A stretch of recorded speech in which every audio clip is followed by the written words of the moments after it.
เริ่มเข่าเราดูเล่งเนาะหากระวิดหญ้ามันเกี่ยวเข่าผู้หันพี่น้องเอ้ย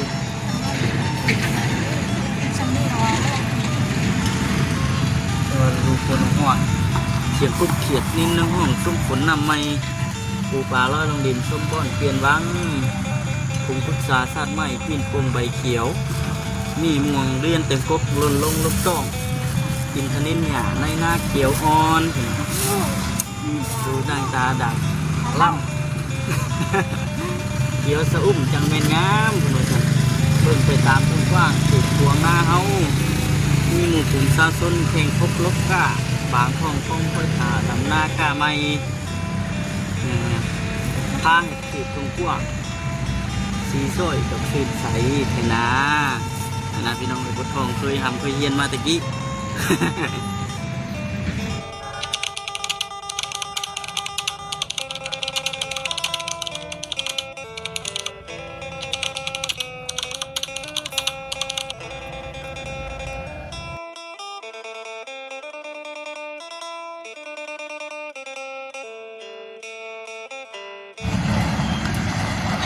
ตะวินหากระลง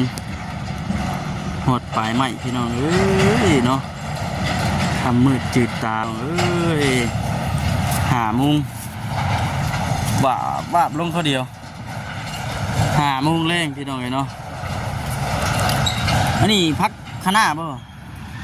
อันนี้นี่พักกัดช้อมพักกัดช้อมพักกัดจอบมันบ่พักกัดจอบเลยเพื่อนไม่เห็นพา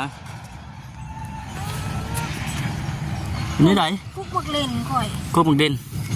ตายซับจนหมดเลยเนาะนี่เลยกุ๊กนะพอดีว่าหากมาหอดช่วงกี้นี่พี่น้องไงเนาะมาไวมันนี่มาไวว่ามัน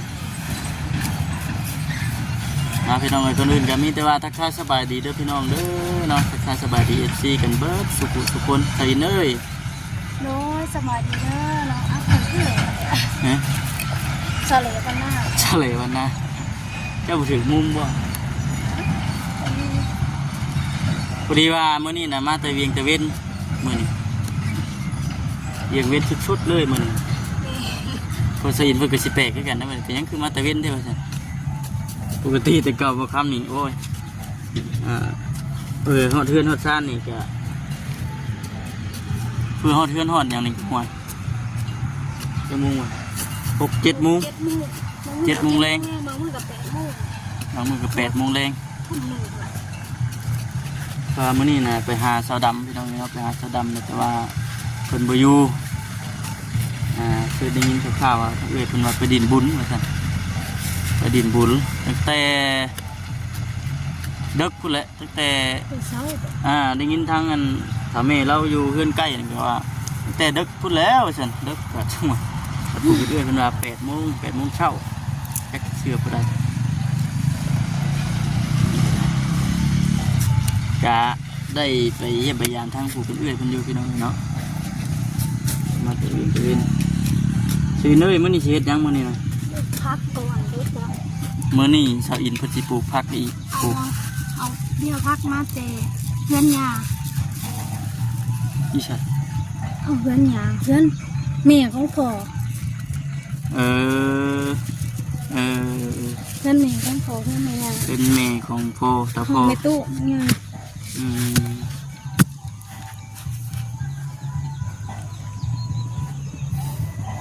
ทั้งใดหายใจพืชเนี่ยยังเช็ดคุดนานเราจะคุดมาป่ะพี่น้องเดี๋ยวทางบ่คำจะไปขุดนานพักให้สาวอินก่อนเด้อ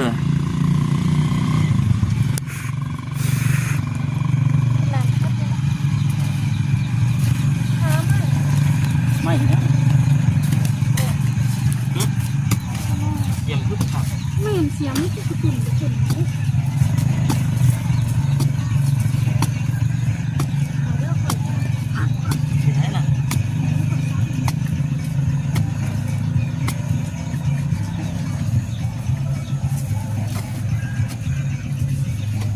ญาติตัวปะ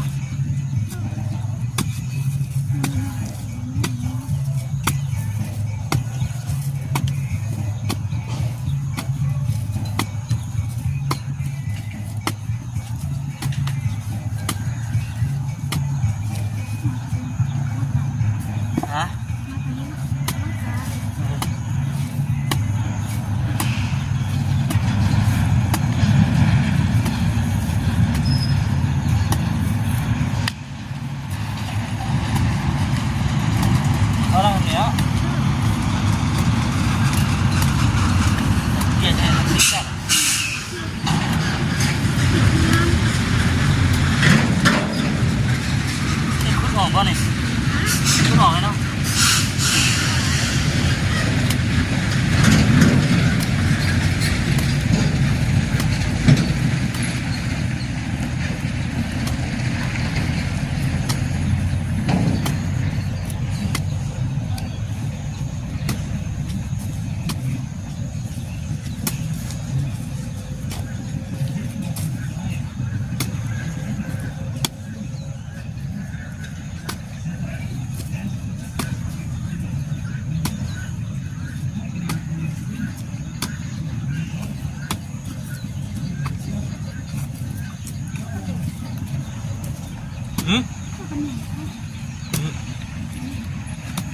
กินไหมครับ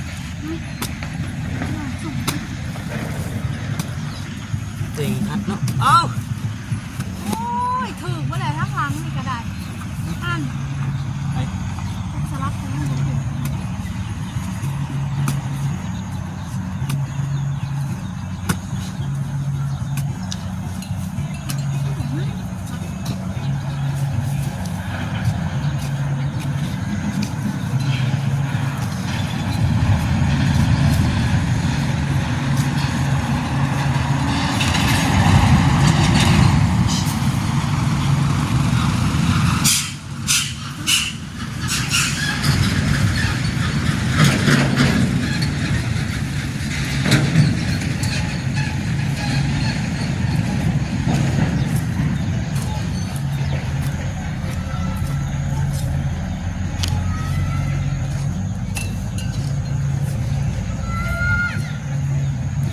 ทำแล้วพี่น้องเอ้ย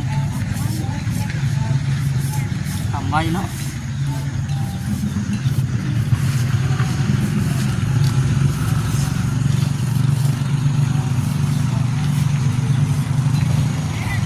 ย่าอยู่เพื่อนอีกทำไว้นั่นว่า อยู่เรื่องมันกับมีมือ โง่เลย มือของมันขัง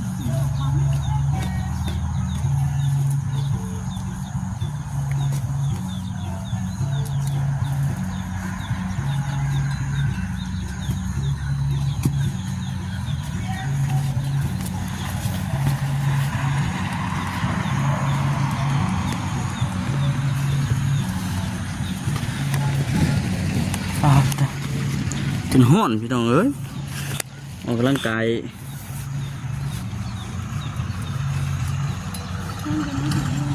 ฮะเซนส์ยังละตั้ง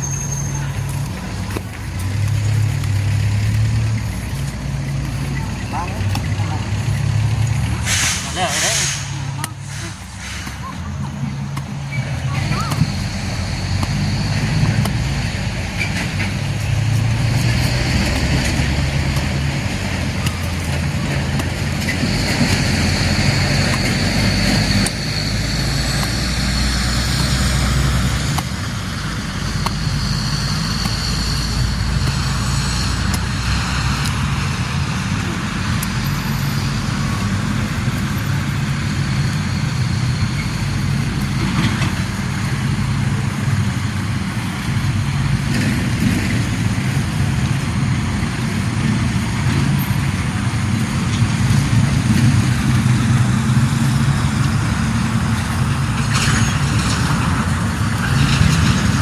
ได้ละ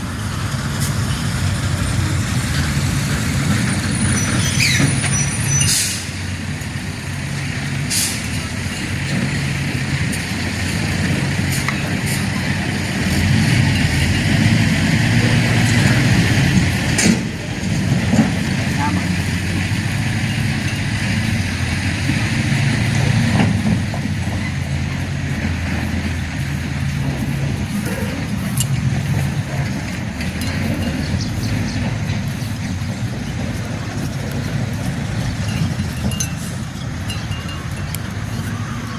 โอ้โห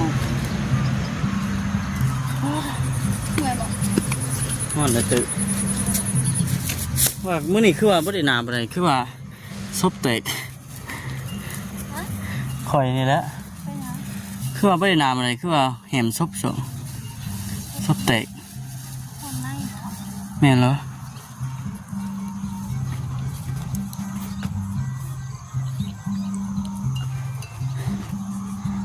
อันนี้ในประกาศเบี้ยประกาศเนาะ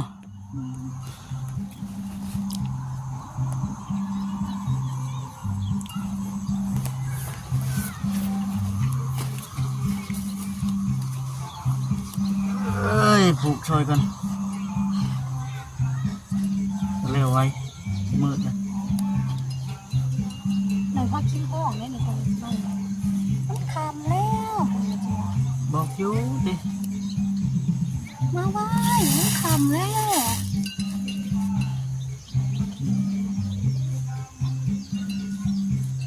ผมก็ผลหายไป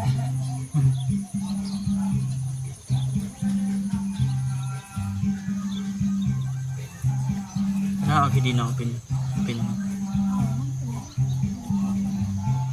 นิดเดียว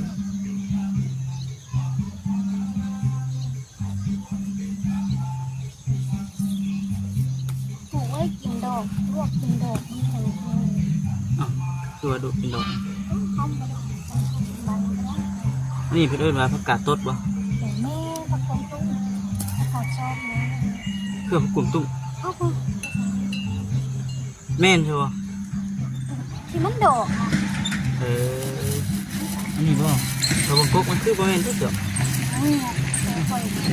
สร้างตัวมันมา พูนตัวนั่นพูน อันนี้คือการไม่ใช่ดอก นี่คือผักกาดนี่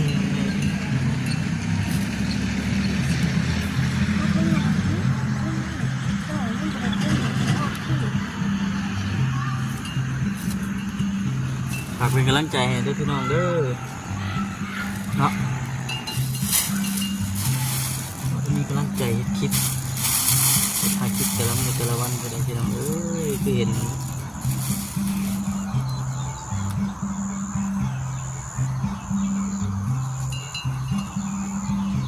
ปลูกคอยปลูกจุ่มเลยจ้ะอ่ะแล้วกุ๊บเอาเบิดอ่ะประกาศนั่นเดียวกันนะพี่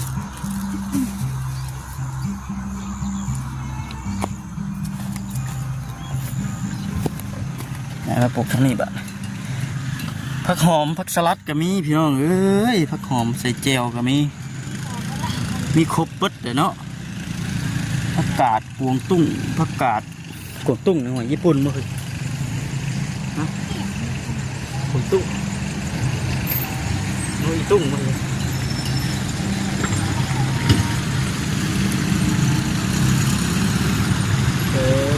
มันใหญ่มากเขียนไว้นี่บ่กระดองมันกินแล้วมันจะโกงไป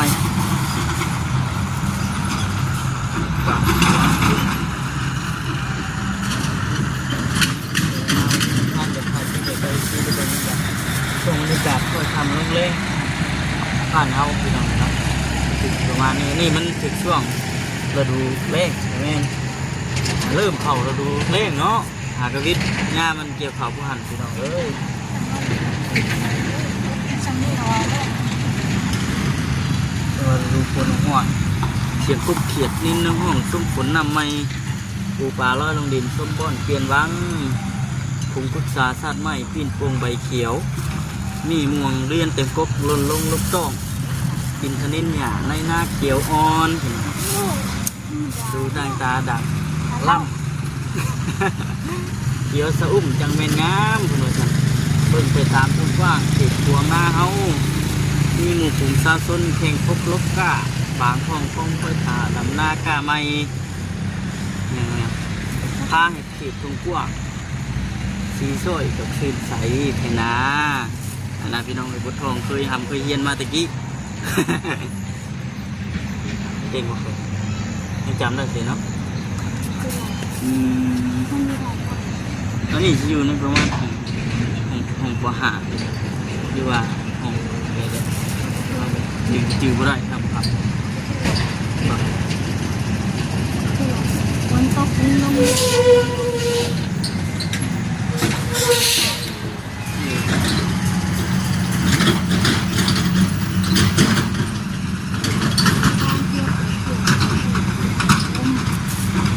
ริ่มค่ำเริ่มมืดแล้วพี่น้องเอ้ยรถลางก็ยังหลายปกติคือเก่าโอ้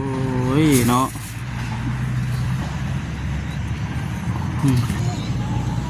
จะสิฮดน้ำบ่เฮ้ยบัด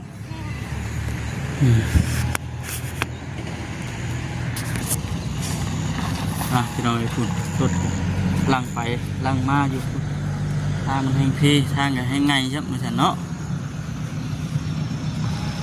ยำขันยำแรงถึงป้าแต่กุ้งพริกกับพูดดิเนาะเริ่มเขียวเริ่มงามแล้วใส่ปุ๋ยแล้วบ่เฮ้ยเนี่ยยังอยู่บ่เดี๋ยวให้ทางผ่านพี่น้องชี้เป็นเบิ่งน้ำกันอันนี้นะมีกุ๊กหมึกแตงแน่หมึกแตงก็หมึกทั่วพี่น้องเลยทำข่าวมาช่วงทุ่งกินนี่นะยังมาทันใหญ่แบบนี้แต่ว่าอันนี้นะมันมีแมงอะไรอย่างไรเพื่อนเอิญนะแมงเต่าทองเนาะมากัด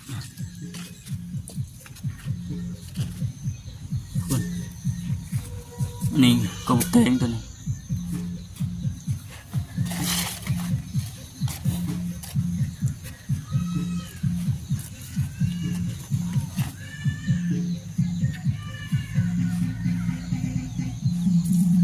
คำแล้วพี่น้องเอ้ยตะเว้นกับฝุ่นวิทย์ลุดลงปลายไม้แล้วพี่ฉันสงัดคักแนมไปทางใดจะมีแต่ฝุ่นมีแต่ละอองกี่ฝุ่น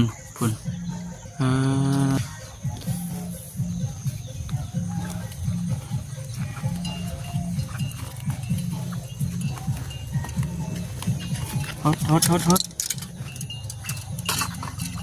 พวกนี้กับพ่อเราอ่ะ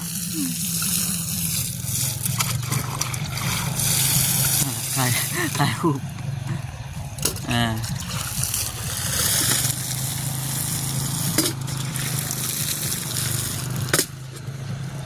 จังไรแล้วแบบนี้พี่น้องคลิปนี้ก็จะจบคลิปก่อนทำมาทำมาตัดตัวจะเกิดอย่างตัวเอาเครื่องพวกอีกอย่างนั้นยังเคียร์ให้หนูกระจับบ่ให้หนูกระจับเคียร์บ่โบยังไม่เขียวให้มันเหี่ยวเลยให้ติดก่อนแผ่นติดประมาณถ่ายคลิปให้ใกล้ชิดได้เบิ่งน้ำกันแล้วกันในกระฝากเป็นกำลังใจเด้อพี่น้องเด้อเนาะคุณเสงจะบริยูชื่อวันนับอันน้องดำเพื่อนชื่อนี่ก็ได้ไปตลอดไปมาหากับบุพพ่อพี่น้องเอ้ยมื่อนี้นะคนดังหาตัวยากเนาะกับปกติเพราะว่าเป็นพี่น้องเนาะเป็นคนไปสั้นป้าพี่น้องเอ้ยจังไรก็จบคลิปกันเด้อแบบนี้อยู่ดีไม่แห้งพี่น้องเลยเนาะปีใหม่นี่ก็ได้ขอให้โชคมาร่ำรวยเด้อเนาะหลักๆก็คือสุขภาพร่างกายแข็งแห้งตลอดไปปีใหม่นี่ก็ได้อายุมันเยอะกันเด้อ